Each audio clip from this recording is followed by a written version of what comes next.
Hi, my name is Gibson, and I'm the co-owner and creator of the Personal Development School.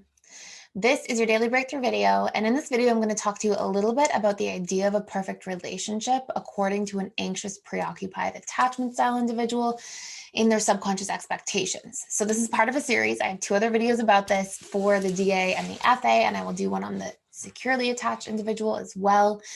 Um, and these are not necessarily like the healthy expectations, like what we want, the ideas that we want to have in terms of our subconscious expectations in a relationship. Technically, we want to have needs, not expectations, AKA we want to turn the expectation into a need by communicating about it and sharing our internal reality with our partner. But some of these are healthy, and the ones that aren't healthy, I will make corrections for like healthier, updated expectations or ways we can communicate so that these things turn into needs and become productive in a relationship dynamic. So before I dive in, we have our With You sale for everybody, 25% off 3, 6, 12-month bundles. And we have a money back guarantee. So if you get in there and you're like, this isn't like what I want, then you get a money back guarantee. And we've got really, really amazing results coming out of there. We're adding all these really exciting things to our community. We now have 4 events a week with our attachment coaches that are like morning and evening guided routines, group socials, mastermind sort of groups where people share and ask questions. And then I do 4 live calls a week with our community as well. And then we have like 37 or so courses. We keep adding them. So there's lots of really supportive material in there. And I will put a link in the description box below and a tab on a card on this video as well. Okay, so the perfect relationship according to the anxious preoccupied subconscious expectations. So number one of the, and some of these are painful for the anxious preoccupied, by the way. Some of these things are in a way like sort of cognitive distortions that are very healthy and important to correct. So number one of the ideas that an AA or AP has is, if you love me, you will always want to be closer. And this is sort of rooted in codependency. Like we hunger to, fill this emotional void within ourselves through another person, through attaching to bond, and bonding to another person. And while there's a natural tendency for people to get closer and spend more time with the people they love and cherish the most, when this becomes something that's at the expense of the relationship to oneself, where like the other person obliterates your own sense of self, this is where it actually becomes very unhealthy. And if we're deriving our sense of self through another person, this will create codependency. And there's usually a lot of tumultuousness associated with codependency to begin with. So, what a healthier version of this would be is we will spend lots of time together. We will communicate about our needs and how much time we want to spend together, how much we want to communicate when we're not together.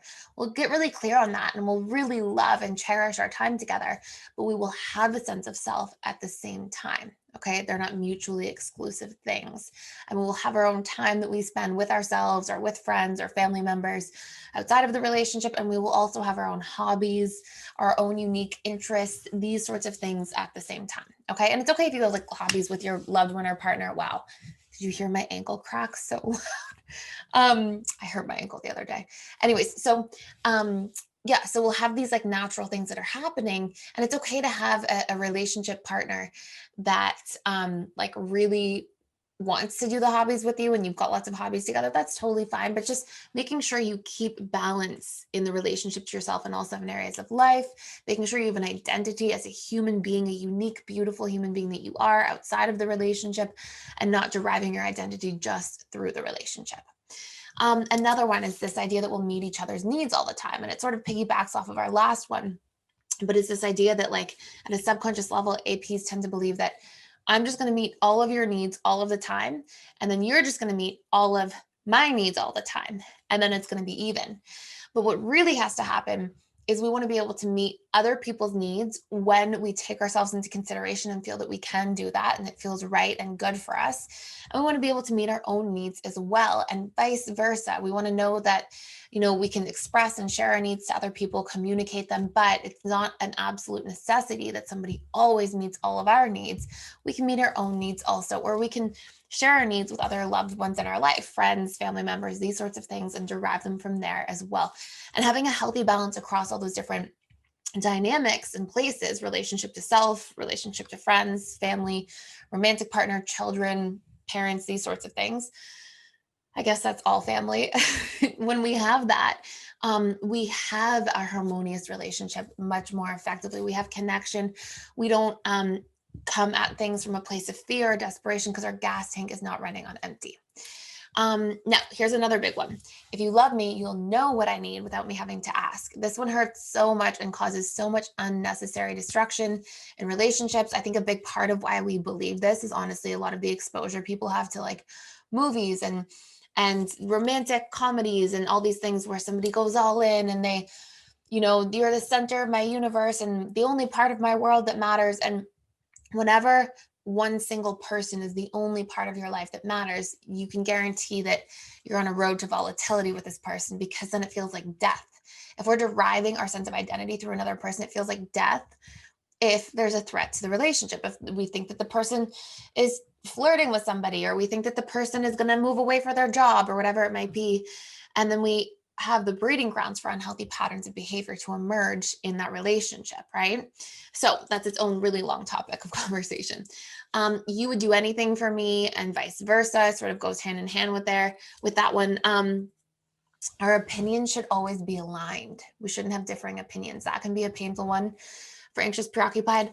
The idea that there should be tremendous amounts of ongoing romantic gestures in a relationship can show up as well.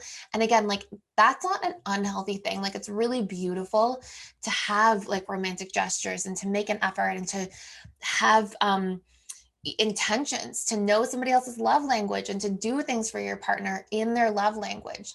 But this doesn't come from like somebody kind of love bombing their way into your life. This comes from like having these conversations, having respect and understanding of how we can love and give love to somebody else, and sharing our needs and sharing our love languages with our partner and the way we receive love best.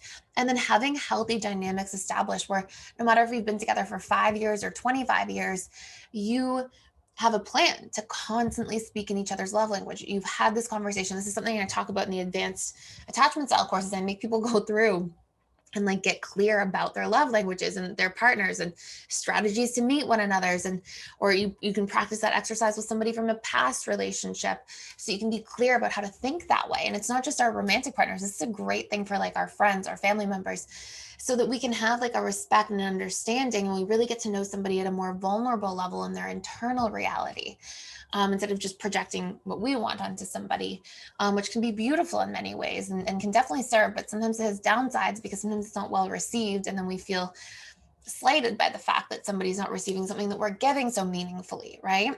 So there's lots of places that people can miscommunicate, basically. The last two: spend all your time together, as much time as possible. Don't spend weekends or evenings apart almost ever.